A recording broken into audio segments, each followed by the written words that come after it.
Today's session is about trauma. The latest in brain science will help you in your work. I'll start with a tour of the parts of the human brain. The reptilian brain maintains basic bodily functions.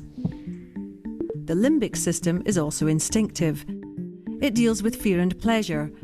For example, you pat a dog, it senses pleasure, and without thinking, wags its tail. The neocortex is the site of logic, imagination, planning and control. It's more sophisticated, but because it's conscious, it's slower than the older parts of the brain. The amygdala is a key part of the limbic system. It has one job: to sense danger and set off the alarm.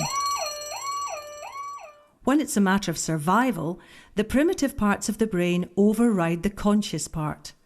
There are three possible survival responses: fight, flight, or the one that people don't think of, freeze. When the alarm goes off, blood and oxygen are diverted to muscles, adrenaline floods the body, and all systems that are not crucial to survival are switched off.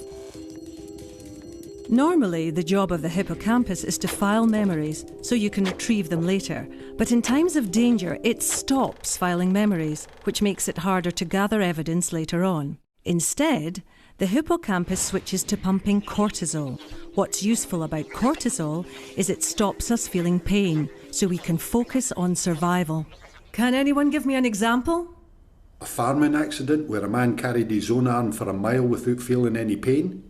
Yes, excellent example. It is an evolutionary safety mechanism which is fast and instinctive.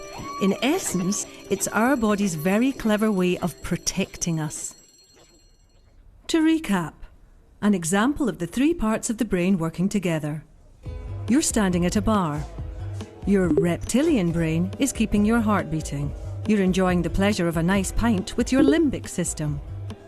You're using your neocortex to work out if there's time for another before the last train. What could happen to make the amygdala kick in? What if this happened? The way you'd respond would depend not on your logical brain, but on your instinctive brain. Being glassed in a bar would be a traumatic experience. Who can give me another example of an event that can cause trauma? War? Rape? A car crash? Good, yes. Trauma occurs when a person is overwhelmed by something beyond their control. The survival brain takes over the rational brain.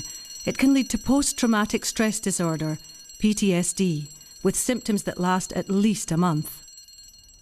Vicarious or secondary trauma is something you may experience if you deal with incidents such as rape or sudden death, or think of Lockerbie, Dunblane. You're not superheroes. Having a brain makes you all vulnerable to secondary trauma. It's important to understand that when trauma occurs again and again, it can become complex PTSD, such as in domestic abuse or child sexual abuse. The alarm system in the brain becomes jammed. Memories are stuck in the limbic system, so a trigger can set off the alarm.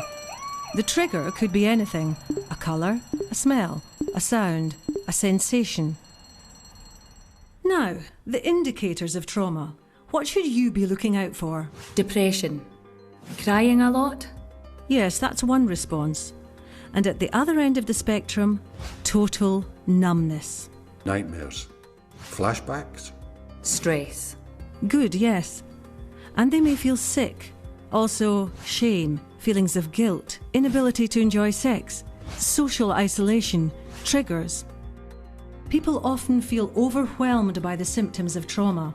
This can lead to using alcohol or other drugs to block out memories, or self-harm, or dissociation when a person's mind detaches from reality. Indicators can be specific to the type of trauma. Say, dental problems, when someone who was orally abused avoids going to the dentist. A victim of abuse might bond strongly to her abuser. This is known as traumatic bonding, or Stockholm syndrome. And jumbled up memory, when a person's normal recording of memories doesn't work. Can you recall any times you've seen that symptom?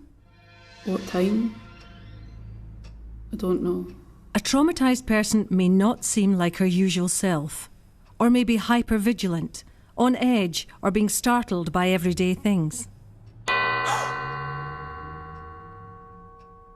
Everyone is different. You never know what impact trauma will have.